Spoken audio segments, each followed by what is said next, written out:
प्रिय भाइयों और बहनों, आज हम एक ऐसे विषय पर विचार करेंगे जो हर मनुष्य के जीवन से जुड़ा हुआ है।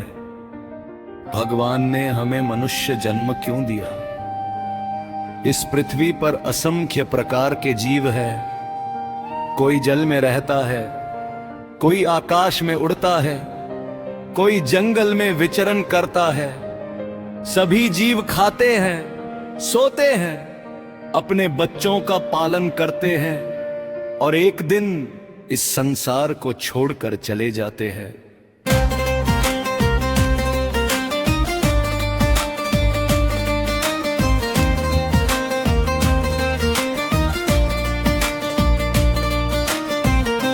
यदि केवल यही जीवन का उद्देश्य होता तो मनुष्य और पशु में क्या अंतर रह जाता। मनुष्य को भगवान ने केवल शरीर नहीं दिया बल्कि विवेक भी दिया है। यही विवेक उसे सत्य और असत्य, धर्म और अधर्म, उचित और अनुचित का निर्णय करने की शक्ति देता है। लेकिन आज का मनुष्य अपने जीवन का उद्देश्य भूल गया।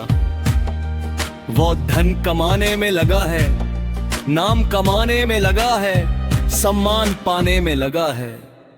इन सब का महत्व है, लेकिन यदि भगवान का स्मरण, माता पिता का सम्मान, सत्य का पालन और सेवा का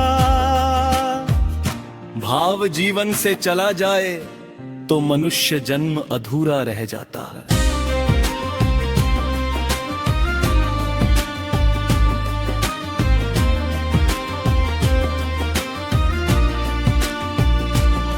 सोचिए, जब एक छोटा बच्चा जन्म लेता है तब उसके हाथ खाली होते हैं। जब मनुष्य इस संसार से विदा होता है तब भी उसके हाथ खाली ही होते हैं। फिर जीवन भर जो संग्रह किया वो किसके लिए था? साथ क्या जाता है? केवल हमारे कर्म। शास्त्रों में कहा गया है कि अच्छे कर्म कभी नष्ट नहीं होते। किसी भूखे को भोजन देना, किसी दुखी को सांत्वना देना, किसी असहाय की सहायता करना और भगवान का नाम लेना, यही वो धन है जो जीवन के बाद भी हमारे साथ रहता है। आज ये संसार में सबसे अधिक कमी यदि किसी चीज की है तो वो है संतोष।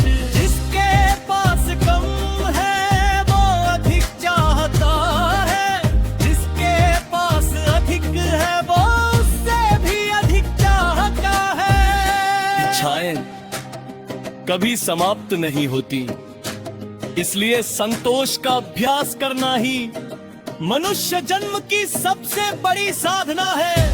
याद रखिए, जो व्यक्ति अपने मन को जीत लेता है वही सच्चा विजेता है। जिसने अपने क्रोध, लोभ, ईर्ष्या और अहंकार पर विजय पाली, उसे संसार की कोई शक्ति पराजित नहीं कर सकती। इसलिए आज से संकल्प कीजिए कि ये दुर्लभ मनुष्य जन्म केवल अपने लिए नहीं बल्कि दूसरों के कल्याण के लिए भी जिएंगे। भगवान ने हमें बोलने की शक्ति दी है, इसलिए हमारी वाणी से किसी का मन न टूटे। भगवान ने हमें हाथ दिए हैं, इसलिए उनसे सेवा करें। भगवान ने हमें बुद्धि है, इसलिए उसका उपयोग सत्य और धर्म के मार्ग पर करें।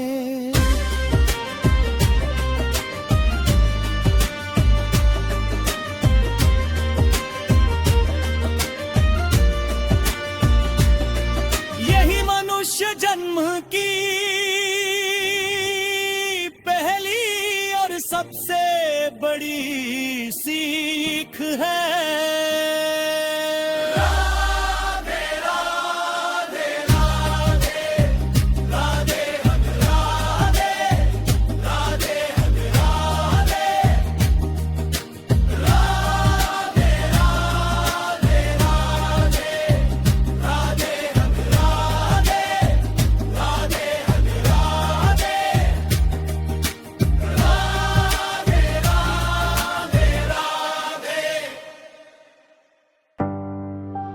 राधे राधे।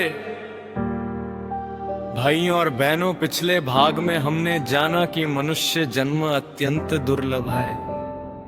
अब आइए समझते हैं कि इस जीवन को सफल कैसे बनाया जाए।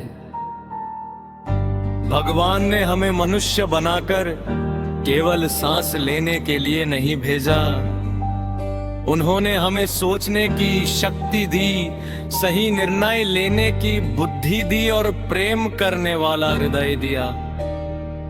यदि हम इन तीनों का सही उपयोग करें तो जीवन स्वयं एक तीर्थ बन जाता है। आज का मनुष्य अपने घर को सुंदर बनाने में बहुत समय लगाता है, लेकिन अपने मन को सुंदर बनाने की चिंता कम करता है।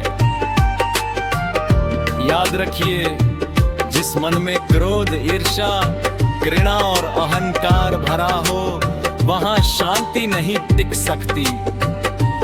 इसलिए सबसे पहले अपने मन का मंदिर साफ कीजिए।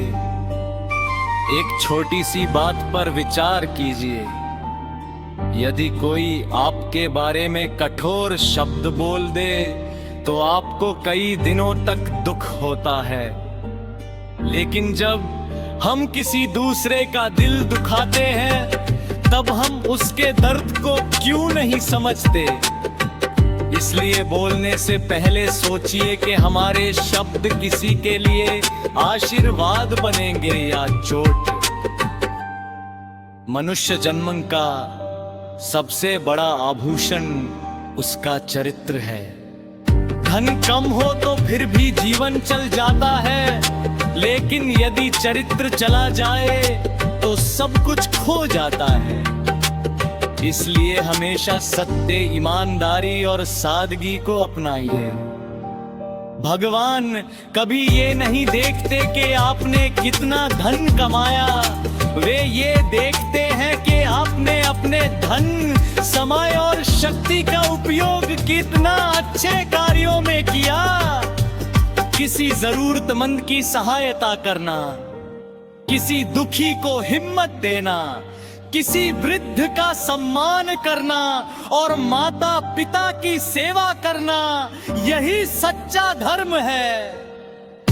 कभी कभी जीवन में ऐसी परिस्थितियां आती हैं जब हमें लगता है कि भगवान हमारी सुन नहीं रहे, लेकिन विश्वास रखिए, भगवान मौन रहकर भी हमारी परीक्षा ले रहे होते हैं। जिस प्रकार किसान बीज बोने के बाद धैर्य रखता है, उसी प्रकार हमें भी अपने अच्छे कर्मों का फल धैर्य से प्रतीक्षा करनी चाहिए। समय सबसे बड़ा धन है। खोया हुआ धन वापस मिल सकता है, लेकिन बीता हुआ समय कभी वापस नहीं आता। इसलिए हर दिन कुछ समय भगवान के नाम, अच्छे विचारों और आत्मचिंतन के लिए अवश्य निकालिए। याद रखिए, संसार में कोई भी व्यक्ति हमेशा हमारे साथ नहीं रहेगा। एक दिन सबको अपना मार्ग पकड़ना है। इसलिए ऐसा जीवन जिएं कि जब लोग हमें याद करें तो हमारे प्रेम, सेवा और मधुर व्यवहार को याद करें। जब मनुष्य अपने स्वार्थ से ऊपर उठकर दूसरों के सुख की चिंता करने लगता है, तभी उसके जीवन में सच्चा आनंद आता है। यही आनंद भक्ति का आधार है और यही मनुष्य जन्म की सफलता का मार्ग है। आइए आज संकल्प करें कि हम हर दिन एक अच्छा कार्य करेंगे, किसी का दिल नहीं दुखाएंगे, सत्य का साथ देंगे और भगवान का नाम लेकर अपने जीवन को सार्थक